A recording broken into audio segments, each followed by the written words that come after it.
Hello दोस्तों, लकवे के patients और उम्र दराज या डिमेंशिया के पेशेंट्स को खाना किस तरह से देना चाहिए, उनका फीडिंग प्रोसेस संबंधित क्या इंपॉर्टेंट चीज़ों का हमें ध्यान रखने की आवश्यकता है, आज इस पर बात करेंगे।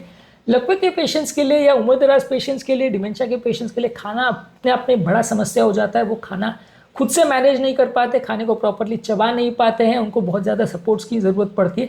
खासकर लकवे के पेशेंट में जहाँ मुंह की मसल्स की कई बार पैरालाइज हो जाती है अर्ली स्टेजेस ऑफ स्ट्रोक में। ये सारे पेशेंट्स को आप किस तरह से खाना परोसें और क्या क्या चीज़ों का ध्यान रखें खाना खिलाते समय, उस पर बात करेंगे। एक अलग वीडियो में हमने खाने को टेबल को कैसे अरेंज करना है इस पर बात करी थी और क्या इंपॉर्टेंट चीज़ें उनके बर्तनों संबंधित और खाने संबंधित ध्यान रखने की ज़रूरत है उस पर बात करी थी। आज सिर्फ खाने के प्रोसेस के संबंधित टिप्स पर बात करेंगे। टॉपिक इंपॉर्टेंट है और उसकी काफ़ी प्रैक्टिकल यूटिलिटी है, क्योंकि ज़्यादातर डॉक्टर्स ये सारी इंपॉर्टेंट चीज़ें आपसे डिस्कस करना भूल जाते हैं। ज़्यादातर बड़ी बड़ी बातें तो सब करते हैं, हार्ट अटैक के बारे में, लकवे के बारे में या लॉन्ग टर्म मृत्यु के बारे में, लेकिन ये छोटी छोटी खाने खिलाने संबंधित और इस तरह की चीज़ें ज़्यादातर छूट जाती है। तो ये सारी चीज़ों को बात करना आवश्यक है। टॉपिक बहुत इंपॉर्टेंट है, इसलिए से एंड तक देखिएगा। टॉपिक पर जाने से पहले जो लोग हमारे चैनल पर नए हैं उन्हें रिक्वेस्ट करूँगा कि चैनल को सब्सक्राइब करें, वीडियोज़ को लाइक करें, शेयर करें, फॉलो करें, कमेंट करें, पूरा देखें। टॉपिक के हर एक पॉइंट में प्रैक्टिकल यूटिलिटी है, इसी से एंड तक देखिएगा। चलिए शुरू करते हैं इंपॉर्टेंट वीडियो।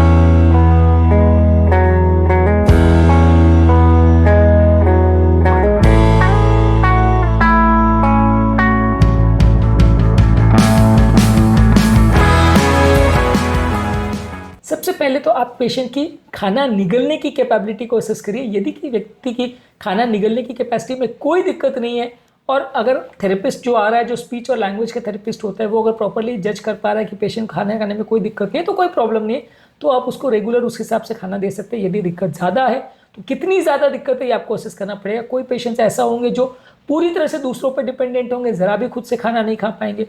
कोई पेशेंट्स ऐसे होंगे जो पार्शियली दूसरों पर डिपेंडेंट होंगे, उनको थोड़ा सपोर्ट की ज़रूरत होगा।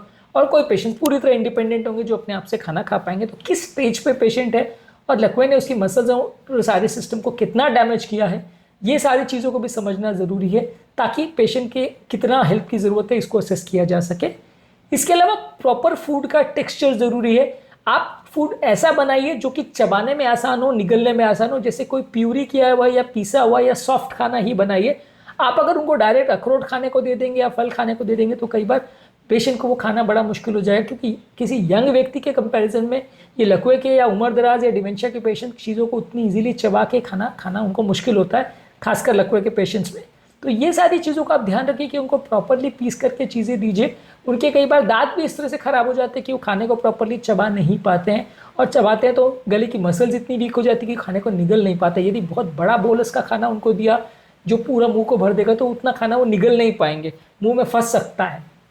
तो इस वजह से उनको थोड़ी थोड़ी मात्रा में एक चम्मच में भर के बिल्कुल मैश किया हुआ खाना अगर वैसे देंगे तो थोड़ी मात्रा में वो खाएंगे तो बेटर मैनेज कर पाएंगे। और बड़े बड़े चबाने में मुश्किल, निगलने में मुश्किल ऐसी चीज़ें उनको मत दीजिए।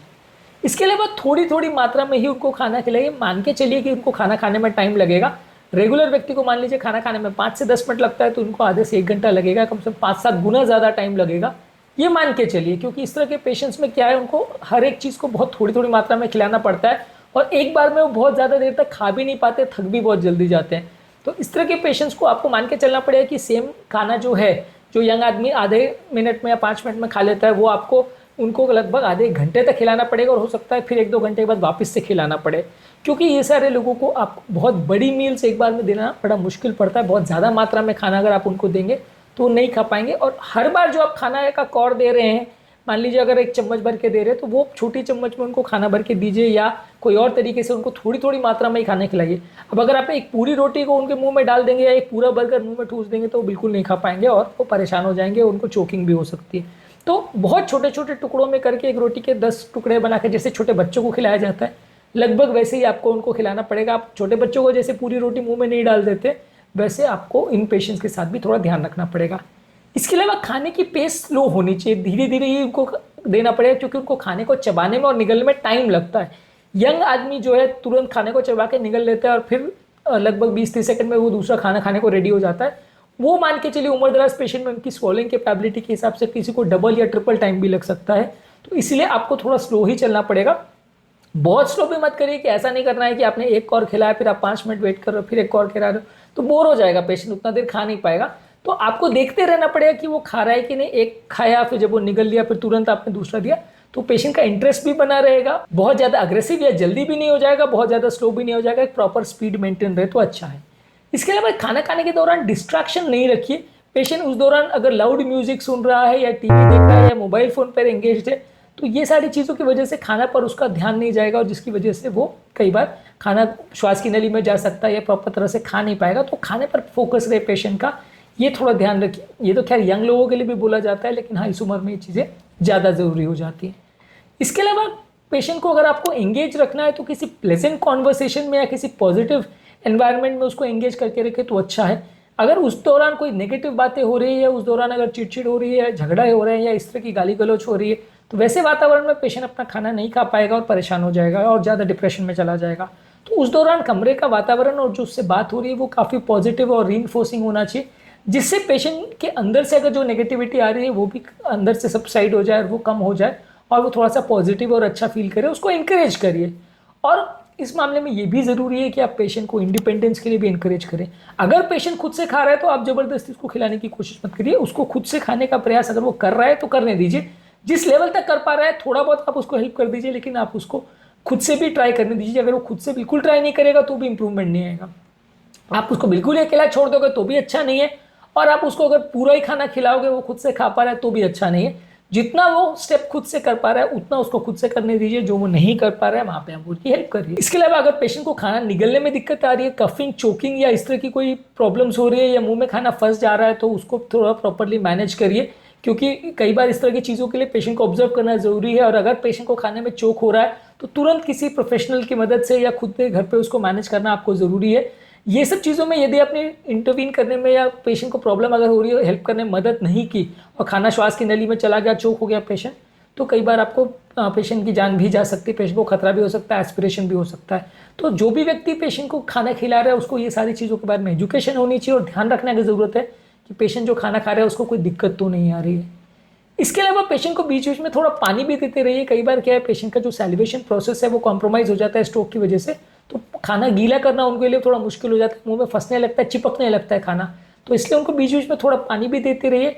और कई बार कई लकवे के पेशेंट में थोड़ा सा थिकन फ्लूइड्स रिकमेंडेड होता है, जिसमें स्टार्च या कोई पाउडर डाल के पानी को थोड़ा थिक किया जाता है, वो पेशेंट को दिया जाता है।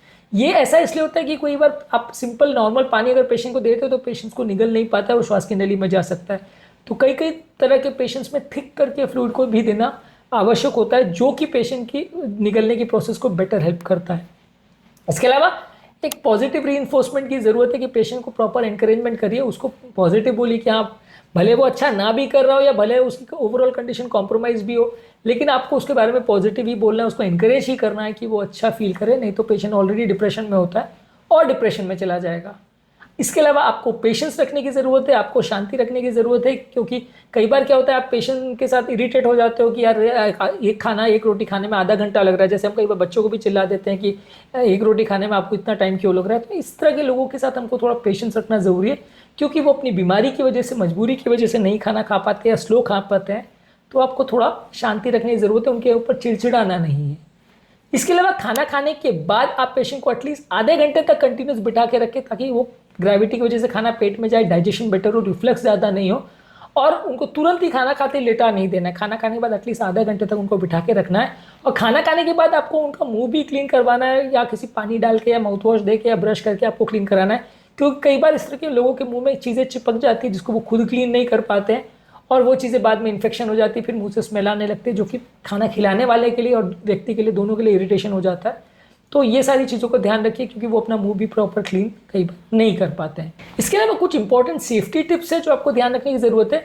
खाना अगर श्वास नली में चला जाए तो हेमलिच मनूवर क्या होता है वो आपको ध्यान रखने की ज़रूरत है, जिसमें पेशेंट के पीछे तरफ जाके आप उसको अपने ऊपर उसका वेट रख के जोर से पेट पर खींचते हैं या धक्का देते हैं तो खाना झटके से मुंह से बाहर आता है, इसे हेमलिच मनूवर बोलते हैं।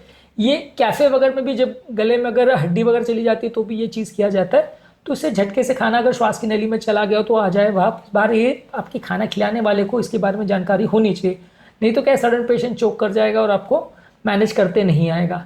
इसके अलावा अगर कोई इमरजेंसी फिर भी हो रही है तो इमरजेंसी में किससे कॉन्टैक्ट करना है, ये सारी चीज़ों के बारे में भी ध्यान होना चाहिए। और एक और चीज़ इंपॉर्टेंट ध्यान रखने की ज़रूरत है कि जो भी आप खाना पेशेंट को दे रहे हैं उसका टेम्परेचर भी प्रॉपर होना चाहिए। यदि खाना बहुत ठंडा या बहुत गर्म होगा तो कई बार इस तरह के लोगों का मुंह जल जाता है और वो बता भी नहीं पाते हैं। तो ये भी चीज़ों का ध्यान रखने की ज़रूरत है कि खाने का टेम्परेचर पहले आप खुद टेस्ट करके देख लीजिए कि ठीक है कि नहीं, खाने के जैसा है कि नहीं, और थोड़ा सा नॉर्मल रूम टेम्परेचर जैसा ही हो तो अच्छा है। बहुत गर्म और बहुत ठंडा खाना दोनों ही लकवे के पेशेंट या उम्रदराज पेशेंट्स के लिए अच्छा नहीं है। तो आज के टॉपिक में हमने बात करी यदि किसी व्यक्ति को उम्र ज़्यादा है, लकवा है या डिमेंशिया है तो इस तरह के पेशेंट को खाना खिलाने के दौरान क्या क्या चीज़ों का विशेष ध्यान रखने की आवश्यकता है, कौन कौन से इंपॉर्टेंट टिप्स उन्हें फॉलो करने चाहिए। उम्मीद करूंगा कि आज के टॉपिक में कुछ नई बातें जानने को मिली होगी। लकवे के पेशेंट के बाकी केयर संबंधित, उनके चलाने फिराने संबंधित, स्पीच संबंधित और उनके मेमोरी फंक्शन संबंधित हमने ऑलरेडी सेपरेट वीडियोस किए, इन्हें भी जरूर चेकआउट करें। टेबल पर चीज़ों को कैसे अरेंज करना है इस पर भी हमने अलग वीडियोस किए, इसको भी जरूर चेकआउट करें। टॉपिक एंड करने से पहले जो लोग हमारे चैनल पर नए हैं उन्हें रिक्वेस्ट करूंगा कि चैनल को सब्सक्राइब करें, वीडियोस को लाइक करें, शेयर करें, फॉलो करें, कमेंट करें, पूरा देखें।